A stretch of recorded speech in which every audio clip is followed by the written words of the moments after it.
Hines, the teacher, correct? Yes, that's correct. What do you think of Mr. Hines as a teacher? Well, Mr. Hines is probably the best teacher in this entire school, except for Mr. Brady.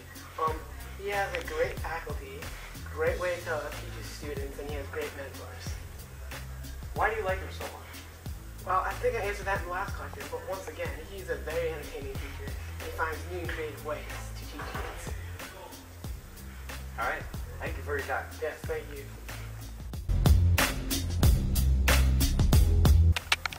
So, Spencer, correct me if I'm wrong, but you are a student of Mr. Hines. That I am. Great. Now, how does Hines influence you as a person? Well, he's God, so he's kind of an everyday life. I bow down to him probably 7 times a day. I like that. I am also part of that religion, if you will.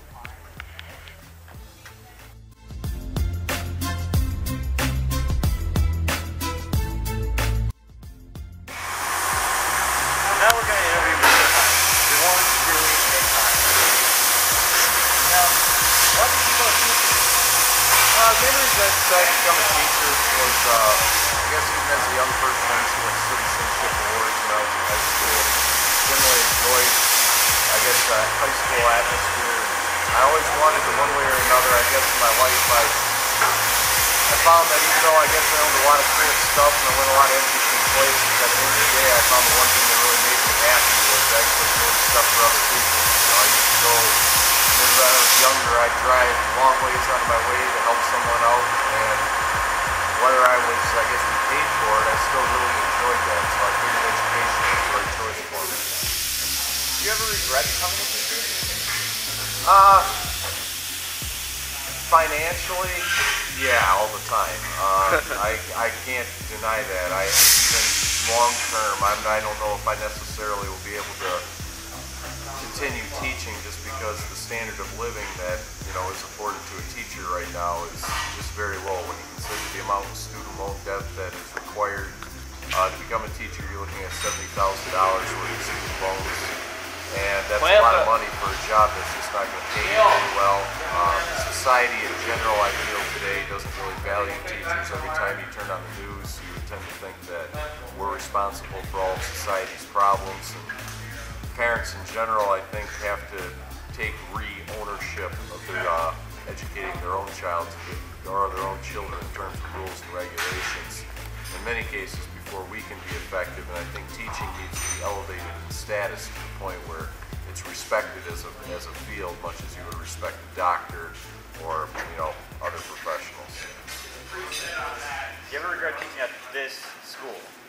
No, actually, this school was a good choice for me. It allowed me. I was offered actually when I got out of college. I was offered a job in Midland shortly after I took this one, and the job was a better paying job, but this job allowed me to stay close to home. My grandfather wasn't doing very well at the time, so that allowed me to stay closer to home. Also, beyond the school itself, the school has a unique combination of students who, I guess, fit the two halves. There's half of me that is very studious, I guess, that type of person, and the other half of me probably a little different. And I guess this school has always allowed me to hang out with both groups of kids that make up my own personality. So, Do you feel that industrial arts is an important part of a school's curriculum?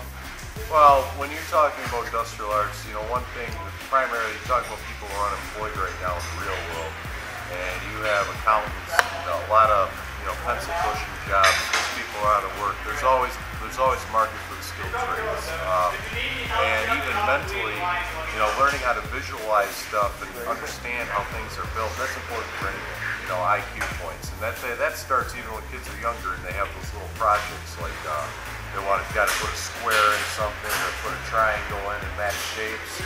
Well, we have so much emphasis now in terms of education on standardized tests. Here, memorize this and spit it out 2 days later. Our comprehension skills keep shrinking and shrinking and shrinking, and we need those things. All right? And also looking into the future, we're talking about jobs being exported overseas.